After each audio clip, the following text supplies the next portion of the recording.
Music. Welcome back, lovely ladies. If you want to become the woman of your dreams, make sure to hit that subscribe button and like this video and join our Patreon for even more exclusive content. Now let's dive into today's story. They were an unusual trio, the kind that seemed held together more by the gaps left by everyone else than by any natural affinity. They had spent their teenage years on the margins of a small town that prided itself on tradition and appearances. Now, as young adults, they were all finally old enough to make their own decisions, but in some ways still struggling to find their place, yet each leaned on the others, forming a makeshift family of sorts. On this particular Saturday evening, they gathered in Jim's cramped living room. Paul, Jim, and Kate, friends since school, now navigating the uncertain waters of adulthood. Paul slouched at the edge of Jim's worn-out armchair, a place of honor, if only because it was the least lumpy seat in the room. He stood out from the others in obvious ways, tall and wiry, with short brown hair parted neatly to one side. Paul wore a crisp button-down shirt, pressed khakis, and loafers that looked brand new. The way he held himself, careful posture, deliberate gestures, revealed a man accustomed to minding every detail. He seemed almost too polished for the faded wallpaper and cheap furniture around him. Paul's face bore that anxious intensity of someone forever in the shadow of parental expectations. He was the son of the town's richest man, and he had been placed on a path not entirely of his own choosing at the state university. He studied business administration, lived in a dorm near his father's old fraternity, drove a new BMW, and possessed a wardrobe from fine retailers. Yet despite these advantages, Paul had never really fit in anywhere in high school. He had been labeled a geek, spending Friday nights hunched over a desk crammed with textbooks. Now at the fraternity, he found himself confronted by a world he didn't fully understand, where charm and charisma mattered more than academic accolades. Jim, perched on the old sofa, was his opposite, in many ways short and slight, just about 5 feet 4 inches. He weighed barely 120 pounds. He had always been the smallest boy in their class, and that label had followed him into adulthood, even now at 20. He looked younger, with a soft face and gentle brown eyes that made him appear perpetually boyish. His sandy hair fell unevenly around his ears, and he wore faded jeans and a simple t-shirt as a kid. Jim had never cared about size or status. He'd adapted, making his lack of physical presence into a quiet confidence that life would turn out okay somehow. After high school, he stayed in town, working at the local boutique as a handyman and janitor to make ends meet. It was a modest life, and he wasn't ashamed of it. Besides, he held a secret that had given him a peculiar kind of resilience. He enjoyed dressing as a woman in private. Since he was a young teen, he had developed a feminine alter ego he called Jasmine, a presence that allowed him to see the world from a different angle. He kept this hidden from almost everyone, including Kate and Paul, until now. He had never found the right time to tell them. Kate sat closest to the door, arms folded. She had the posture of someone ready to stand up and tackle a problem at a moment's notice. She was of similar height to Jim, but carried a rounder figure, Rubenesque and strong. She had a square jaw and blonde hair that fell past her shoulders, often left unstyled and a bit tangled. A few acne scars marked her cheeks, and though easily concealable, she never bothered with makeup. Kate's tough exterior came from a childhood marred by a difficult family situation. Her father had been abusive, leaving her wary of men and protective of her own vulnerabilities. This past shaped her tendency to shield Jim from bullies. Back in school, she had once delivered swift retribution to anyone who dared mock him. Underneath that armor, though, lay kindness and loyalty. She had carried a quiet admiration for Paul for years, an unspoken fondness that no one quite dared to name, least of all herself. The three of them had no illusions about how others saw them. They had been an isolated trio in high school, bonding over shared rejections. They were still somewhat on the outside looking in, even as adults, but at least they had each other.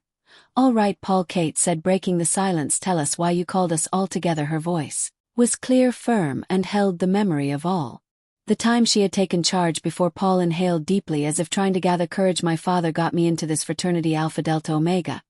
He began. It's his old fraternity from college. He picked my university, my major, and now this. He says I need the connections, the right circle. The problem is I'm not their kind of guy. These brothers are confident, athletic, worldly. They are, if I'm honest, a bunch of guys who know exactly how to impress people. They're what you might call players." Kate lifted her eyebrows. "Players?" Paul nodded. "They know how to talk to women. They're smooth, the upper class men have made it clear that as a pledge I need to show them I fit in. They expect me to show up with an impressive date, someone who turns heads." Kate rolled her eyes. "So they want proof you're cool by having a gorgeous girlfriend?" Paul spread his hands helplessly. "In their world, yes. I need someone they'll consider a knockout. If I fail, I can practically hear the condescending whispers already." Jim leaned forward. "And how do you think we can help?" Paul sighed and looked down at the floor. "I don't know any such girl. I mean, I know women at the university, but I'm not exactly on their radar, and I'm terrified that if I hire a professional escort, someone might recognize her. That would be worse than not having a date at all." Kate shrugged. "I'm not that kind of showstopper, Paul. Besides, I'm not particularly interested in, well, I'm hardly the Glamorous type. My hair alone probably disqualifies me. There was a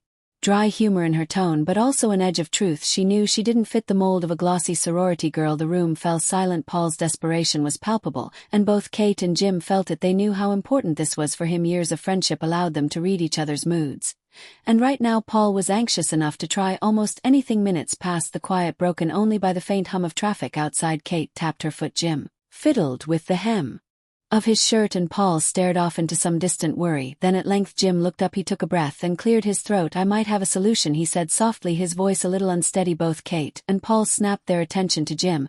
He rarely made bold proposals. He was the kind who blended into the background, offering small insights rather than big revelations. Jim continued, it's unconventional. Hear me out. He walked to the cabinet beside his old TV and pulled out a DVD Tootsie he held it up. Have either of you ever seen this movie? Kate squinted. A long time ago, maybe the one where the guy pretends to be a woman to get art. Paul nodded slowly. I think I know it. Yes. Jim set the DVD down. I want you both to watch this movie now. Just trust me. I'll step out, and when it's over I'll come back. By then maybe you'll understand what I'm getting at. Before they could protest, Jim popped the disc and pressed play and slipped out of the apartment. Paul and Kate exchanged baffled looks as the film started, but they watched. It was a story about a man who dons a female persona and succeeds in ways he never expected. By the time the credits rolled, both were quiet, thoughtful. A knock came at the door. Paul called, "Come in." The door opened, and a tall, graceful redhead entered. She wore a black dress that hugged every curve, her shapely figure accentuated by elegant heels. Dramatic makeup highlighted large expressive eyes, and gentle waves of auburn hair fell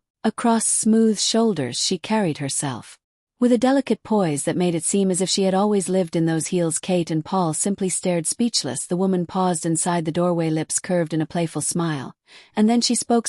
It was Jim's voice, gentle but unmistakable, issuing from this beautiful stranger. So said Jim, what do you think? Paul's jaw dropped. Jim, is that really you? The redhead stepped closer, offering a hand with slender manicured fingers. This, she said, is Jasmine. I've been dressing like this since I was about 12, just never told anyone. Her voice was calm, neither overtly masculine nor convincingly feminine, but the visual illusion was so strong it hardly mattered. Kate circled around, scanning Jasmine from all angles. This is incredible. Your makeup, your hair, the outfit. You look like a runway model. I never would have guessed. Paul's eyes were wide. He tried to speak, but he only managed to strangle. You wow. Eventually he gathered himself. Jasmine, you look amazing, but how will this help me? Jasmine smiled. You need a date that will leave your fraternity brothers speechless. You need someone they'll never doubt. I think I can be that girl with a little more professional help and refinement, but you have to trust me, and you have to trust Kate. Kate nodded slowly. I think we can make this work. Paul will need some funds, a professional makeover, top quality attire, maybe some enhancements. Jasmine can dress beautifully already, but we can push it further. Paul reached into his pocket and produced a credit card without hesitation. Whatever it takes, just help me pull this off. The plan, once set, took 2 weeks to bring together the upcoming fraternity gathering. A casual weekend party would be the stage. It was not a grand formal event, but rather a test of social clout. Every pledge had been told to bring a date who would impress the brothers and their guests. Paul had to show up with Jasmine on his arm, the perfect vision of a confident, glamorous companion. Kate busied herself making appointments. She found a transformation studio in the nearest city that catered to all kinds of clients. Jasmine was taken there under the cover of secrecy in a private suite. Skilled stylists shaped eyebrows, styled wigs, selected the perfect colors for blush and lipstick, and fitted a custom breast form beneath a low-cut dress. The result was stunning. Even Jim could barely recognize himself. He blinked at his reflection in the mirror. Long lashes, elegant collarbone, an hourglass figure enhanced by careful padding. He knew his voice might give him away if he spoke too much, so Kate and Paul decided he should remain mostly silent that evening, playing the role of a mysterious woman who preferred to let others talk. The dress Kate chose for Jasmine was a deep burgundy with a plunging neckline. It fits so well that it looked tailor-made, accenting a figure that suggested confidence, and allure. High heels, matching jewelry, and a stylish clutch completed the picture. Jasmine practiced walking in those heels endlessly over the next few days, learning how to sway the hips just enough without appearing forced. Kate rough around the edges, though she gave surprisingly good pointers on posture and the subtle body language that could captivate an audience. When the evening arrived, Paul was a bundle of nerves. He had rented a sleek car to supplement the BMW just to make the right impression. At precisely the appointed time, he knocked on Jim's apartment door. Kate answered and called out, "Jasmine, your date is here." When Jasmine appeared, Paul caught his breath. She looked even better than he remembered. The stylists had outdone themselves, and the subtle details, tame perfume, a hint of sparkle in the earrings, the gentle curl of the wig's ends combined to give the impression of an elegant socialite. Jasmine gave Paul a small nod, as if to say, "We've got this." Paul offered his arm, and together they headed to the fraternity house. Inside, music pulsed through the halls. The Fraternity house buzzed with conversation. Laughter and the occasional holler from someone showing off as soon as Paul entered with Jasmine. Heads turned, whispers spread quickly. Who was this new woman on Paul's arm? For once Paul felt proud, confident, as if he finally belonged. Jasmine played the part perfectly, leaning in close to Paul, smiling politely when introduced, and offering a gentle squeeze of his arm every now and then to let him know she was there for him. One fraternity brother, a linebacker of a man named Reggie, stepped forward. With a grin. Paul, didn't think you had it in you. Introduce us. Paul cleared his throat, trying to keep calm. This is Jasmine, he said, carefully omitting any backstory. Jasmine lowered her gaze slightly, offered her hand, and nodded, but said little. This silence only added to her mystique. Reggie, apparently dazzled, just smiled and said, great to meet you. As the evening progressed, Paul guided Jasmine through the crowd, making small talk, collecting approving nods from seniors who had barely acknowledged him before. In this environment, image was everything, and Paul's image had skyrocketed. Jasmine's appearance was like a stamp of credibility, proof that Paul was not just some bookish kid with money, but a man with a charming companion who chose to be at his side. Meanwhile, Kate had her own assignment to help cement Paul's new reputation. Later that night, Paul was supposed to excuse himself from the party and lead Jasmine toward his first-floor bedroom. This was all part of a larger plan to create the illusion that he and his date were on incredibly close terms. The fraternity valued confidence in romance, and a pledge who brought a date that seemed genuinely captivated by him would earn instant respect. To heighten the effect, Kate would join them secretly through an open window, staying out of sight but ready to play her part. The key element was to generate an unmistakable impression of Paul's prowess and desirability. A subtle strategy would be best. No explicit displays, of course, but a strong suggestion that Paul was more than just a good student. So once everyone had a chance to see Jasmine on Paul's arm, once the drinks and music had made the atmosphere electric, Paul quietly led her out of the living room and toward his bedroom. The fraternities were known for their telltale signal. A garment hung over the doorknob often implied privacy. Paul slipped out with Jasmine, and soon the door to his room was closed. Moments later, Kate crawled through the open window, silent as a cat inside the small, dimly lit room. The three huddled together. They had rehearsed this while Jasmine sat on the edge of the bed and Paul sat beside her. Kate moved near the wall that faced the hallway. The plan was that Kate would speak up in a loud, enthusiastic voice, as if encouraging some grand and thrilling moment. The idea was to let those in Paul believe something very romantic and intense was happening. They would not be explicit, they would only say things open to many interpretations, enough that anyone listening would be convinced that Paul was not just passing time but actively impressing a companion who adored him. Kate pressed her ear to the wall and started voicing spirited exclamations that hinted at excitement. She managed to call out Paul Pierre's name in a tone that suggested admiration. Paul tapped the headboard lightly against the wall in a gentle rhythm, as if indicating lively enthusiasm behind closed doors. Jasmine, not wanting to ruin the illusion with her masculine voice, simply offered soft giggles now and then, muffled enough so no one would question it from outside. Anyone passing by would assume Paul's date was thoroughly enamored of him. The laughter, the murmured words of approval, the soft thumps, none of it explicit but all of it suggestive, combined into a narrative that Paul was now a man of undeniable appeal. A few minutes later, Paul cracked open the door and poked his head out, adopting a casual, confident smirk. He faked a yawn, grinned at a group of wide-eyed brothers, and said something like, "Anyone know where I can get some refreshments? We're just getting started in here." Then he winked. The brothers gaped, taken aback. Only a few hours ago Paul was just another pledge. Now he seemed like a different man, exuding a calm, knowing self-assurance. Words spread through the house. Paul, the quiet legacy pledge, had shown up with a stunner, and was now carrying on with enviable charm. Back in the room, once Paul closed the door, he sank onto the bed and exhaled. That was intense, he said quietly. He looked at Jasmine, who was adjusting her wig in the mirror, and at Kate, who was trying not to laugh at her own performance. "I think it worked," he said. "I think they're convinced." Kate grinned. "I have a feeling they'll be talking about this for a while." Jasmine gave them both a thumbs up. Despite the odd circumstances, the three friends knew this was a turning point. Paul had found a way to gain the fraternity's respect without compromising who he was deep down. Granted, it involved a grand illusion, but in an environment that placed so much stock in appearances, it was ironically fitting that appearances would be the solution. A couple of hours later, as the party wound down, Paul helped Kate slip back out the window so she could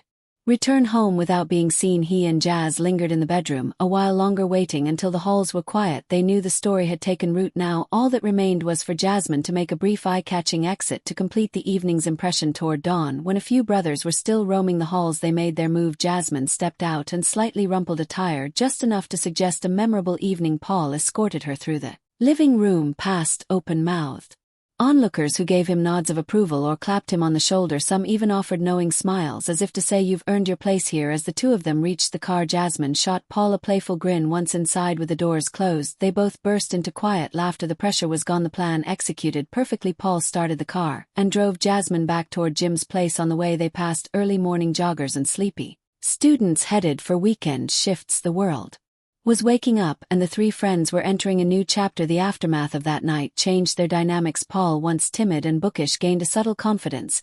He no longer felt so overshadowed by his father's expectations or the fraternity's demands. He had proven something to himself. He could navigate this strange social world with the help of his friends, and more importantly, he began to spend more time with Kate, away from the fraternity drama, discovering that behind her tough exterior was a loyal companion he wanted to know better. Jasmine's frequent appearances continued over the next couple of years. Whenever Paul needed to attend a formal dance or a special event, each time Jim's skills at presenting as Jasmine improved, and Kate honed her makeover talents. Soon Jasmine had become almost an open secret between the three of them, a source of pride, amusement, and creative expression for Jim. Being Jasmine among his dearest friends was a relief. He no longer had to hide that part of himself. Kate helped refine Jasmine's wardrobe, introducing Jim to more subtle makeup techniques and stylish outfits. Paul's fraternity brothers knew Jasmine only as Paul's captivating friend who appeared now and then at important gatherings, never speaking too much, but always making an impression. In parallel, Paul and Kate grew closer without the pressure of that first frantic night. They spent quiet afternoons together at coffee shops off campus,